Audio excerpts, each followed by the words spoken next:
തിരക്കഥാകൃത്തുക്കള് അവര് ഒരു പ്ലാറ്റ്ഫോം ഉണ്ടാക്കി തന്നാലേ നമുക്ക് കളിക്കാൻ പറ്റുള്ളൂ. എനിക്ക് വേണ്ടിയിട്ട് ഉള്ള കഥാപാത്രങ്ങൾ അവർ സ്റ്റിച്ച് ചെയ്തിട്ടുണ്ട്. അപ്പം ഞാൻ സിനിമയിൽ വന്ന സമയത്ത് എനിക്ക് പൊക്കമില്ല, വണ്ണമില്ല എന്ന് ഞാൻ ഏതൊക്കെ ഇന്റർവ്യൂവിൽ പറഞ്ഞിട്ടുണ്ട്. പക്ഷെ എനിക്കൊരു 6-6 അടി പൊക്കമൊക്കെ ഉണ്ടായിരുന്നെങ്കിൽ തവിടുപൊടി പിന്നെ പണ്ടേ ഇവിടുന്ന് പോയിട്ട്. കാരണം ഞാൻ ചെയ്ത പല വേഷങ്ങളും എനിക്ക് ചെയ്യാൻ പറ്റില്ലായിരുന്നു. ഇപ്പൊ കുഞ്ഞുകൂനനോ ചാന്തുപൊട്ടോ മായമോഹിനിയോ അങ്ങനെ പച്ചക്കുതിര ഇതൊന്നും പൊക്കത്തിന്റെ പേര് കാറ്റഗറൈസ് ചെയ്ത് മാറ്റി. എന്ന് വെച്ചാല് അതല്ല, ഒരു നോർമൽ ഇതിൽ നിന്ന് മാറുമ്പോൾ നമ്മള് ഇയാളെന്തേ കാണിക്കണേ എന്നൊക്കെ തോന്നിക്കഴിഞ്ഞാൽ നമ്മള് പക്ഷെ അല്ലാത്തൊരു നോർമലായിട്ട് നമ്മുടെ നോർമൽ ഒരാളാണ് ഞാൻ. അപ്പൊ ആ ഒരു നമ്മൾ കൺമുമ്പിൽ കാണുന്ന കഥാപാത്രങ്ങളിലൂടെയാണ് നമ്മൾ പോയിക്കൊണ്ടിരിക്കുന്നത്. അപ്പൊ ചില സമയത്ത് ആദ്യമൊക്കെ നമുക്ക് സങ്കടം ഉണ്ടായിരുന്നു, ഒരു 6 അടി കിട്ടിയിരുന്നെങ്കിൽ ഞാൻ കാലക്കേനെ എന്നൊക്കെ ഒരു കാര്യമില്ല എന്നുള്ളത് പിന്നെ മനസ്സിലായി. പക്ഷെ ഒരുപാട് നല്ല കഥാപാത്രങ്ങൾ അത് കാരണം കഥാകൃത്തുക്കൾക്ക് അവർക്ക് ഉണ്ടാക്കാൻ പറ്റി. അത് എനിക്ക് കിട്ടി, ദൈവാനുഗ്രഹം. നമുക്ക് അടുത്തൊരു സെഗ്മെന്റിലേക്ക് കിടക്കാം. 2 ആൾക്കാരുടെ 2 സിനിമകളിലെ 2 പേരുകൾ വീതം പറയും. അപ്പൊ അതിൽ നിന്ന് ദിലീപേട്ടന്റെ ജീവിതത്തിൽ ഉണ്ടായിട്ടുള്ള എന്തെങ്കിലും ഓർമ്മകളോ മാറ്റങ്ങളോ ഒക്കെ പറയാം. ഒരു മിനിറ്റ്, നേരത്തെ ചോദിച്ചത് ഇതില് സരസമായിട്ടുള്ള കഥാപാത്രങ്ങൾ ഏതാന്നൊക്കെ അല്ലേ? ഞാൻ ചെയ്തിട്ടുള്ള 99% കഥാപാത്രങ്ങൾ ഞാൻ എൻജോയ് ചെയ്തിട്ട് ചെയ്തിട്ടുള്ളതാണ്. അതുകൊണ്ട് നമ്മൾ ഈ പറയുന്ന പോലെ മാതാപിതാക്കളോടൊക്കെയാണ് ഇതിൽ ഏത് മക്കളെ നിങ്ങൾക്ക് ഇഷ്ടം ചോദിക്കണ പോലത്തെ ഒരു അവസ്ഥയുണ്ട്. എല്ലാം ഞാൻ ഇഷ്ടപ്പെട്ട് ചെയ്തിട്ടുള്ളതാണ്. ഞാൻ എപ്പോഴും അങ്ങനെ എന്നെ ചിരിപ്പിക്കാൻ പറ്റണം മറ്റാൾക്ക്, എന്നാലേ എനിക്ക് വേറെ ആളെ ചിരിപ്പിക്കാൻ പറ്റുള്ളൂ. അങ്ങനെയാണ് നമ്മൾ സ്ക്രിപ്റ്റ് വായിക്കുമ്പോൾ നമുക്കൊരു ജഡ്ജ്മെന്റ്. ഇപ്പം ആദ്യമായിട്ട് ആ കഥ വായിക്കുമ്പോൾ ദിലീപായിട്ട് അല്ലെങ്കിൽ ആ ഒരു ക്യാരക്ടറായിട്ട് നമുക്കത് ഒരു വേറെ ആളുടെ വ്യൂ പോയിന്റിൽ നിന്ന് കണ്ട് നമുക്ക് ചിരിക്കാൻ പറ്റുമെങ്കിൽ മാത്രമല്ലേ അത് പ്രേക്ഷകരിലേക്ക് വർക്കാവുള്ളൂ. ഞാൻ എൻ്റെ റൈറ്റർ അല്ലെങ്കിൽ എൻ്റെ ഡയറക്ടർ അതിനെക്കുറിച്ച് സംസാരിക്കുമ്പോൾ ഞാൻ കഥ കേട്ടിരിക്കുമ്പോൾ തമാശയാണെങ്കിൽ തമാശ ആവണം, ഞാൻ ചിരിക്കണം. ഞാൻ കഥയൊക്കെ ആയിരിക്കണത് എന്നാ പിന്നെ ചിരിപ്പിക്കും നിങ്ങളെന്നും പറഞ്ഞിട്ടാണ്. കാരണം എന്താണെന്നറിയോ, ഞാൻ ഇതുമായിട്ട് വരുമ്പോ എന്നാ പിന്നെ ചിരിപ്പിക്കുന്നു പറഞ്ഞിട്ട് അവരിയ്ക്കണേ ഓഡിയൻസ്.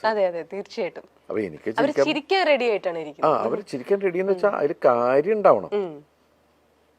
ഇപ്പൊ നേരത്തെ തന്നിരുന്ന ഒരു എന്താ പറയാ, നമുക്ക് തന്നിരുന്ന ഒരു എന്താണ് അതിന് കറക്റ്റ് വേർഡ് പറയുന്നത് വെച്ചിട്ടുണ്ടെങ്കിൽ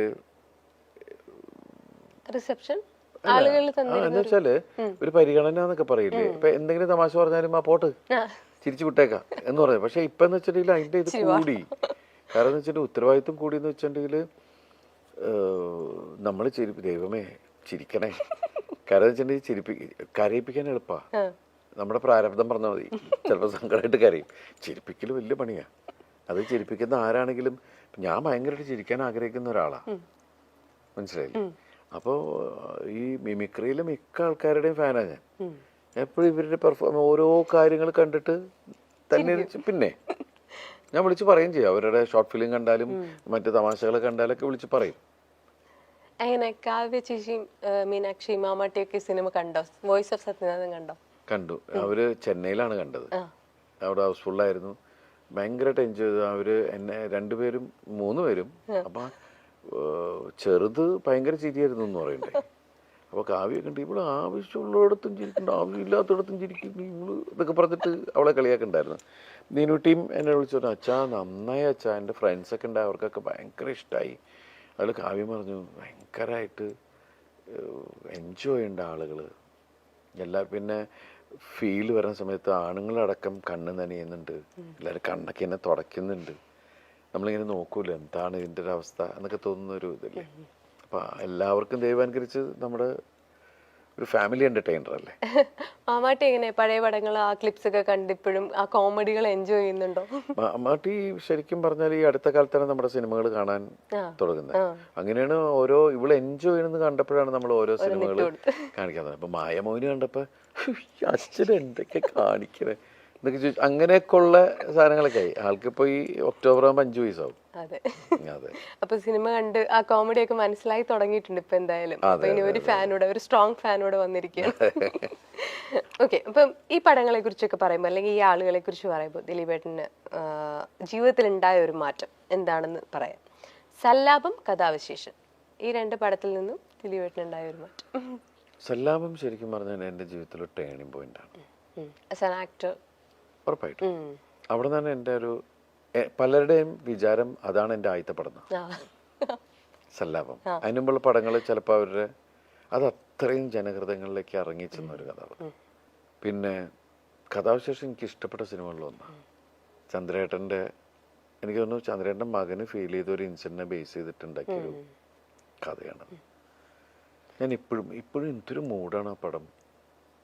ഇയാളുടെ ഒരു ട്രാവലിങ്, പല ഭാഷയിലുള്ള ആളുകളും, വേറൊരു അയാൾ ഒളിപ്പിച്ചിരിക്കുന്ന ഒരു മിസ്റ്ററിയും. അത് ചില സമയത്ത് സൂയിസൈഡ് എന്ന് പറയുന്നത് രക്ഷപ്പെടലാണ്. ചിലത് താങ്ങാൻ പറ്റാണ്ടാകുമ്പോൾ പോവുക എന്ന് പറയുന്നത്. പക്ഷെ അതൊരു അതിനോട് അതല്ല ശരിക്കും വേണ്ടതെന്നുള്ളതാണല്ലോ.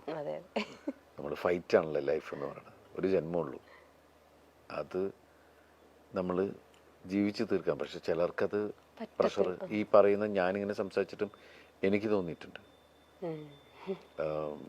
2020 എന്ന സമയത്താണ് പ്രഷർ താങ്ങാൻ പറ്റാതെ.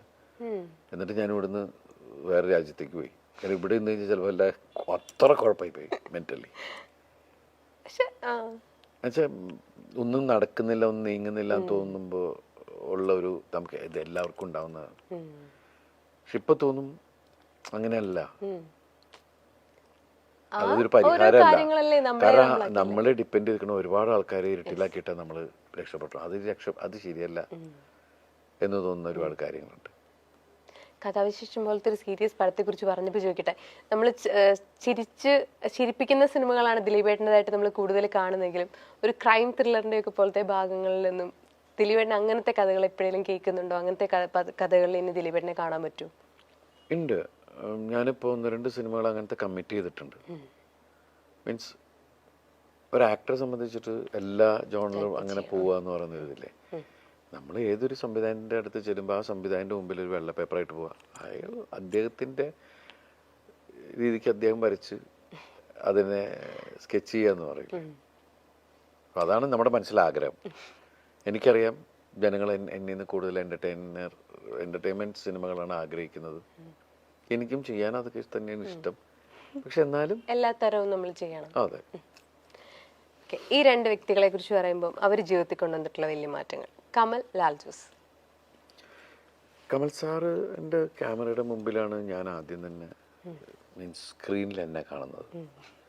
പിന്നെ എൻ്റെ ഗുരുനാഥനാണ്. കാരണം വെച്ചാൽ ഞാൻ അദ്ദേഹത്തിൻ്റെ കൂടെയാണ് വർഷങ്ങളോളം ഉണ്ടായിരുന്നത്. എനിക്ക് 8-9 ഫിലിം. ഞാൻ ഇപ്പോഴും കിടന്ന് ഞാൻ കമൽ സാറിൽ ആ ഒരു ഇതിൽ കണ്ട ക്വാളിറ്റി എന്ന് വെച്ചാൽ, ബോസ് ചിലപ്പോൾ താഴെയുള്ള ഒരാളെ വെച്ച് പടം ചെയ്യണമെന്ന് നിർബന്ധമില്ല, അസിസ്റ്റന്റിനെ വെച്ചിട്ട്. അപ്പോൾ ആ ഒരു ഇതിൽ എനിക്ക് കമൽ സാറിനോട് ഭയങ്കര റെസ്പെക്ട്. കാരണം വെച്ചിട്ടുണ്ടെങ്കിൽ ഞാൻ ആ സമയത്ത് വേഷം ചെയ്തു വന്നു, ഇതായി. പിന്നെ അത് കഴിഞ്ഞ് സല്ലാപം ചെയ്തു. സാർ എന്നെ വെച്ചിട്ട് ആദ്യമായിട്ട് ഇൻഡിപെൻഡൻറ്റ് ഹീറോ ആവുന്ന ഒരു പടം അതാണ്. പിന്നെയാണ് കല്യാണവും സൗന്ദര്യവും ഒക്കെ വന്നത്.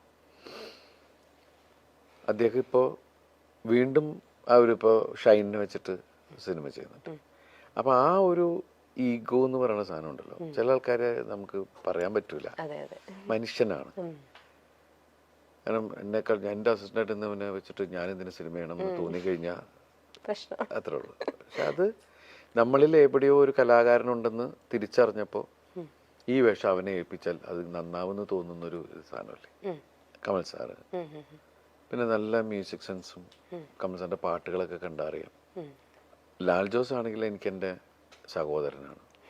എൻ്റെ വീട്ടിൽ എൻ്റെ അച്ഛന് ലാലുവിനെ പരിചയപ്പെട്ട സമയം തുടങ്ങി മൂത്ത മോനെ പോലെ കാണുന്ന ഒരാളാണ്. എൻ്റെ വീട്ടിൽ എന്തെങ്കിലും ഞങ്ങൾ ഇതുള്ള പ്രശ്നമാണെങ്കിൽ ആവാൻ പറ്റേ എന്ന് പറയും. അങ്ങനെയുള്ള ഇതുണ്ട്. അത്രയും ഫാമിലി അറ്റാച്ച്ഡ് ആണ്. ലാലുവിൻ്റെ അപ്പച്ചനും അമ്മയാണെങ്കിലും ലാലുവിൻ്റെ വീടാണെങ്കിലും ഞാൻ ഇടയ്ക്ക് പോയി നിൽക്കുന്നൊരു വീടാണ്. എനിക്ക് എൻ്റെ അമ്മയുടെ വയറ്റിൽ ജനിക്കാതെ പോയൊരു സഹോദരൻ. അതാണ് എൻ്റെ എന്ത് വിഷയത്തിനും എൻ്റെ ഒപ്പം നിൽക്കുന്ന, എനിക്ക് വേണ്ടി പടവെട്ടുന്ന ഒരാളാണ്. അതാണ് ലാൽ ജോസ്. എനിക്ക് ഭയങ്കര ജെന്യൂനായിട്ട് തോന്നിയ ഒരാളാണ്.